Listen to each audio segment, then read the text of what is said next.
Hello and welcome to the June podcast of the LLR LMC.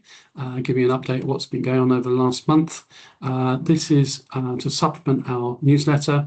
There's an awful lot more detail, and obviously all the links are in our newsletter. So we're kicking off with, we can start with the election. So as hopefully most, if not all of you know, I did change the election cycle when I joined the LMC, because it used to be everyone got re-elected every 4 years, but I swapped it so we re-elect half the board every 2 years. So that's to make sure that there's no one time when the whole board gets changed in one go. So this time we've got 6 positions up for election. Now you also know that we'd like to have a reasonable spread. So we say 4 from the city, 4 from the county, 1 from Rutland, and we like fair share of contractor GPs, professional GPs, and someone who's only just started in the last 5 years. So for this time, we will be looking for 3 contractor GPs. So that's paying GP members who are named on a GMS, PMS or APMS contract, 1 newly qualified GP within 5 years completing a CCT, 1 GP who's working within Leicester City, 2 GPs who are working in a county, and 1 GP who works in Rutland. Now, of course, there might be a GP who is working for a Leicestershire county practice, who's also a contractor and also in 5 years of completing CCT. So we don't need a normal person for each of these, but if you don't fall within any of those groups, obviously, I'm afraid this time you couldn't be elected. But as long as you fall within at least one of those groups, do put yourself forward, do self-nominate. If you're not sure what the MC is about, please contact myself, Reen, or Charlotte, or any of the board members for a chat about what it involves. And I would also strongly advise, if you are thinking about standing, just contact the office and come as an observer to one of our LMC meetings, so you can see what the board is up to.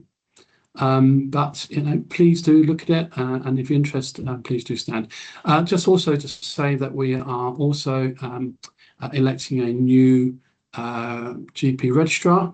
So if you've got a GP registrar who's working for you, seems to have the right aptitude and interest, then do push them to put their names forward. And finally, both our PM practice managers, I suppose prime ministers, both our practice managers are up for re-election this time, and so there will also be an election for practice managers, and as before, we'll be looking for 1 from the county and 1 from the city. Okay. Talking about PMs, we probably have less change of PMs, more change of PMs than we do practice managers on the LMC board. But here we go. So just to kind of come on the end of that, then, granted, if that's okay. Obviously, we're just making practitioners aware of obviously this is going to be coming, but in reality, we will start sending the comms out in August. So just to kind of make people aware at this kind of stage, there's no communications will officially come out till August. Yeah, normally elections are finished around about October time, and to start in November board meeting. And just also to say that this time, as we've promised in the past, we're going to be looking at STV, single transferable vote. And as you'll probably see from Charlotte's face, that she's really looking forward to doing this for the first time. Oh, wait. But we did allows, say yeah, and it does allow people to vote for more than one person, isn't it? So that's absolutely fine. Yeah. Hey ho. So I think the next thing we were going to talk about that's sort of troubled most of the rest of the country, not so much so here, is the list cleansing exercise, isn't it, Grant? And I think you were just going to sort of explain that a little bit more. Yeah. Don't think we've had much happen in LLR, but it'll be useful if it has. More. So, I mean, this happens on a regular basis. It's supposed to be about making sure that you haven't got patients registered on your practice list who are no longer being cared for by you. That's a basis for it, but every now and again they seem to have a big splurge and they go over the top, and that's when we call it list cleansing, because what they're doing is that they're doing it to save money, and in the past they've actually been open about that, saying, we just wanted to save some money. So as Reen said, we haven't had that locally, but elsewhere we've had practices tell us that they've lost 5% plus of their list overnight. There has been one slight change. The FE69s, which is what they send to you, a flag on the electronically on the system now to say that they're looking at individual patients. Whereas in the past you had 6 months to ratify whether that patient was still registered with you or not.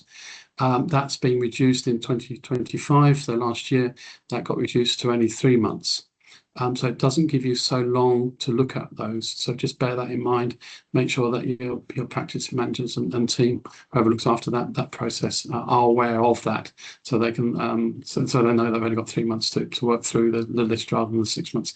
If, however, you do find that you've got a massive amount of percentage of your list being wanted to be removed by the ICB, please contact the LMC. Okay. This should not be a process to destabilise practices financially.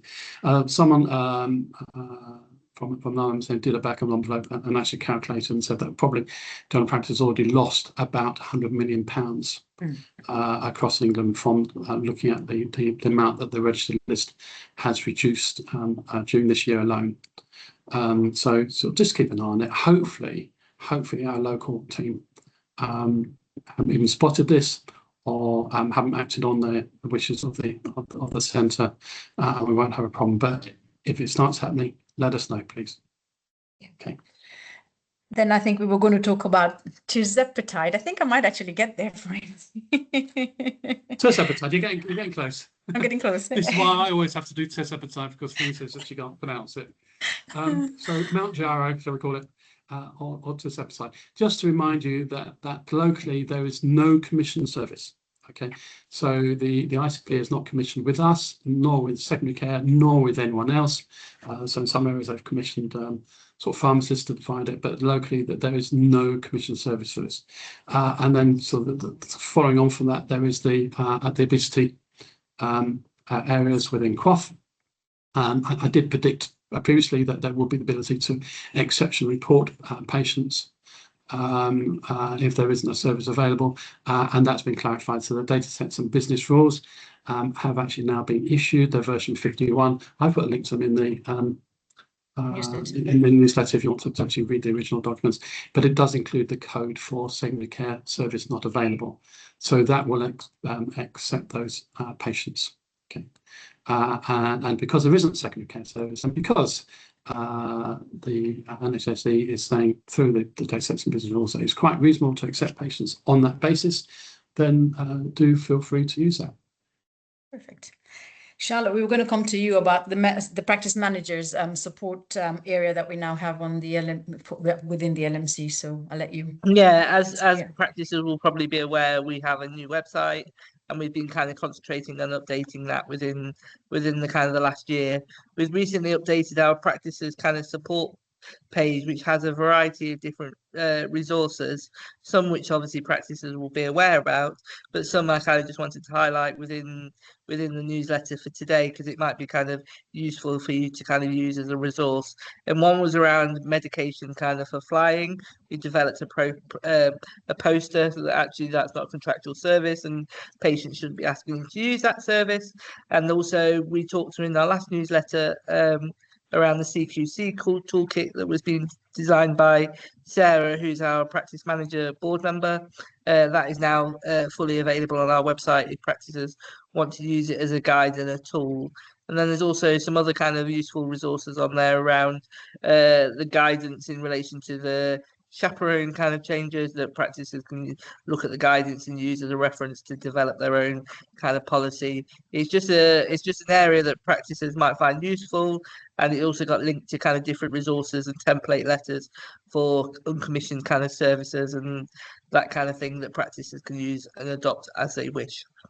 So if you just type in, if you just type in practice managers in our search bar on our website, it will all come hopefully available there. And I'm just going to add, if people have any helpful kind of template letters and things like that they want to share with us, then please do. We've had a few practices share stuff with us, haven't we? That has been quite useful to sort of share with everybody else. So if there's anything you think you're doing really well at, please feel free to share that with us, and we'll put that onto the website and obviously reference your practice. So that would be helpful. Thank you. Right. I think, Grant, this was a cheery time. So it's the gala night. Da da da da da. It's the awards. So Yeah. so it is that time of year again. So so hopefully everyone remembers that a few years ago I was having a chat with Richard Mitchell about awards because they'd invited me to be one of their judges and to present awards at their very agency annual award evening, and he offered, and I very quickly took him up to give an annual award to a GP.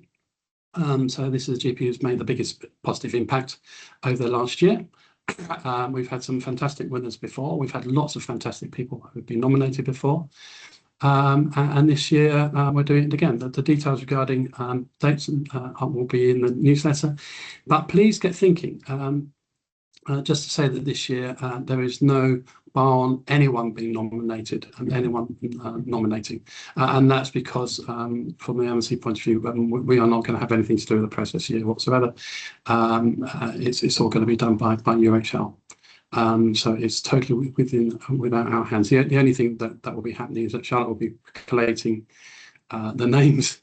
And we'll be forwarding those with the citations to the UHL. It is a good evening. I've been to many of them as being a judge and a just jury executioner and presenting awards, and it is a really good evening. And just to say, I mean, everyone loves awards, and I don't think we do it enough, which is why I started the annual LMC Awards, which we hope will continue year on year. Obviously, for that, we've got wider categories than just one GP, but we can do more. So keep thinking about those as well. I mean, that's obviously not going to be until next March, but please think about it. I mean, I was very fortunate that I was given an award by the BMA last week, and it was good. I mean, it's good to be recognised, isn't it? It's good to for your work to be recognised. So get your thinking hats on, nominate people that are doing going above and beyond, or even just doing a really, really good job. This time for GP only, but be thinking about the LMC Awards for February, March time. I'm smiling just because Grant always kindly accepts these wonderful offers, and then I get left to kind of sort it out. Modulate them. I was going to say we need pictures of Grant at his award last week, isn't it? Looking very dapper. So yeah. Anyway, next one. So back to serious business, and this is back to collective action and what's happening within collective action, and some examples around sort of data sharing and stuff like that. So as everyone's aware, we're currently in collective action. We've already done the first part of it, which was send out the letters to the ICB. Guys, if you haven't done that, please do that. And this was around data sharing agreements. And as you're aware, the ICB have written back to practices around that, because obviously those sit within a practice, and the ICB is not going to know every data sharing arrangement that you have in place. But we've had one question come to us actually, which has been quite interesting, around inhaler switches, which I understand is sort of being sent around to practice. So I'll bring Grant into our sort of reasoning behind that, but something for us to share around that. Yeah, I mean, just to say that obviously this is optional in terms of the asthma switch, and we were looking at it and talking about it earlier, and very much that this would be, if you're wanting to join in, this is very much fall within the collective action, so you don't need to sign DSA, and you don't need to do it. It's totally voluntary, and we would say, and if you want to give that as a reason to the ICB why you're not doing it, absolutely do so. But yeah. The GPC are planning to do a new collective action each month. So whereas before we had just a long list at the beginning, which then got shortened a bit as time went by, this time what they're doing is that they're doing achievable ones. If you haven't done the original DSA one, please do it. Please write to Rowan. He won't be upset. In fact, he's done a standard letter to send back to you, which lists, and it's really helpful. Yeah. So actually, even if you're not sure, how what relevance is to collective, let's just do it, because actually it'd be a really useful document for you to have, because it describes all of the DSAs that they are aware about. So all the data sharing that you're doing, what's the significance of it, and allows you to look at what's your risk with it. And whether it's mandatory or whether it's just a voluntary thing, or so if you haven't done it, please use a standard letter. All you've got to do is to download the letter from the LMC website, links on the newsletter, just put your practice details on and send it to Rowan, and he will send you back the standard reply. But the standard reply is really helpful. He's put a lot of work into it. I thought it was very useful, isn't it? Because he's divided that quite nicely, and so it's quite useful for us even to look and think, oh, okay, actually this isn't, compulsory or contractual, etc. So that's quite helpful. And then obviously the second part of the collective action has been around the medicines optimization, and we've written quite a bit of information on that. And this is around the script switches really, and the easy one to definitely not use optimize when you're doing an acute prescription, because it's in the best interest of the patient. But if you're taking parting more often, that there may be some effect, but I guess that's for practices to decide. But that's been the second part of the collective action. Just to expand on that, there's no financial penalty for you not to be using it in MOF. The only thing is that there is the target of trying to reduce your TTO prescribing by 5%, and you may find the prescription optimized helpful in terms of highlighting to you if you try and prescribe something on that list. But if you're already achieving that, or you don't think you need to achieve it, then you can just turn it off and just totally ignore it. Be free. Yeah, indeed. So we haven't had anything new as the third action, but as soon as we get anything from the BMA, we'll obviously share with practices. So those are the two sort of current actions that are going on, which is what we hope people are being able to do. And I think we were lastly going to sort of have a chat around the Joy app, weren't we, Grant? And sort of the not very Joy app, but hey ho, here we go. Yeah, the Joy app that never stops giving. So this is the Joy CMS, the contract management service. So this is the write back function. Now, we've written about this before. Now, we are aware that the ICB is writing to practices and trying to encourage them to sign up to it, to the write back. From an LMC point of view, we have looked at it. They have not changed the software one iota. We understand that there's an issue with the way that System 1 works, but that's nothing to do with us. So the Joy app still breaches the Data Protection Act. It breaches the principle about accuracy, because what it does when it write backs, it pretends that whoever happens to be logged on at the time within the practice, the Joy app sort of makes it look like it's that person that's made the entry into the record. Now, that has resulted in complaints from patients. So that the first one which happened, which highlighted to us, was a practice told us about, a patient that contacted them and said, why on earth was Dr. So-and-so in my record? They're not supposed to be in my record. And then when look, Dr. So-and-so hadn't been in the record, it had been a social prescriber, but because he was diligently working within the practice at that time, the software had decided to use him randomly to write into the record. So that's wrong. On top of that, if that advice actually led to harm, so if the advice on social prescriber was wrong in some way and led to harm, then when the solicitor sort of got the record, it's going to tell them that actually that entry was made by a GP in the practice, or someone signed up, logged on in the practice, and not the social prescriber. So for those reasons, as Nancy would say to you, have a good look at this. And there is no requirement for you to sign up for the write back feature. And we would really strongly encourage you that you probably better not to.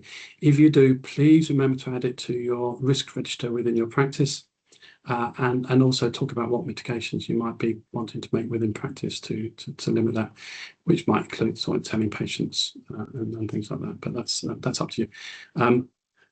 And the sort of just a general thing about GP IT support, we get questions because Charlotte keeps chasing every now and again about questions about what support and what IT hardware our practices are eligible to have. Now, that's included in the GP operating manual, which is supposed to be supposedly updated every year. It hadn't been for a while, but the new one's just been issued. But on top of that, there is a document which is an agreement, so a legally binding document between each practice and the ICB.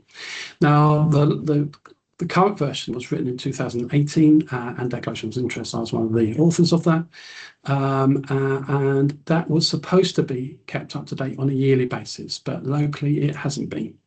And we have had conversations with the ICB about this before, but actually the centre has now issued a replacement, which is now being renamed the ICB Practice Agreement, and the schedules to it will actually lay down precisely what the local service is, turnaround times and things like that. So that's important that gets done.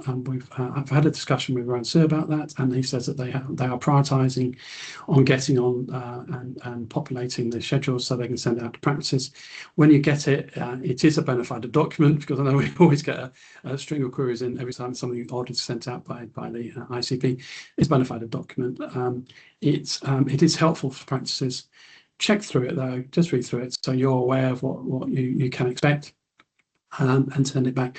And we will be constantly reminding the ICB that they do need to, this time, to actually keep it up to date. Yeah. Because I don't think I think it was actually first circulated in LLR in 2019. The previous document, but I don't think it's been updated in the last 7 years, even though, as I said, it actually very clearly says this must be updated at least annually. Well, hopefully going forward it will be now, so that'll be useful. I think this brings us to the end of the podcast for this month.